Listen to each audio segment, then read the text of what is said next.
Hello, I'm Sarah Hurrell and I'm absolutely passionate about eventing. I just finished my A-levels last year and I've taken the decision not to go to university. This is in order to throw myself into my horses and to realise my goals. My primary goal over the next 12 months is to get onto the British Young Riders eventing squad. I believe that this is a realisable goal as I came close to that this year and was mentioned to the British Eventing magazine as one to watch for the squad. This is Charlie O'Kelly, my top horse. He has given me fantastic success at intermediate level and took me to the JRN Western Championship last autumn.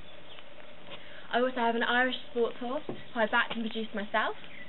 We've had a great season at novice level this year and I aim to take him intermediate by the end of the season. This will enable me to have two horses in contention for the Young Rider squad. I believe I'd be a great ambassador for Horse and Hound and Dodson Hurrell, as I'm passionate about my sport and dedicated, and I believe that I've achieved everything that I have through hard work. And I thought I always wanted to buy a young horse and name it Dodson. I haven't got any sponsors yet, and I still travel to events in an old battered Eiffel Williams trailer, and I really believe that this battery has given me the kick-start to my career that I really need. If you would like to see more about me and my horses, please go to sarahhurrell.com.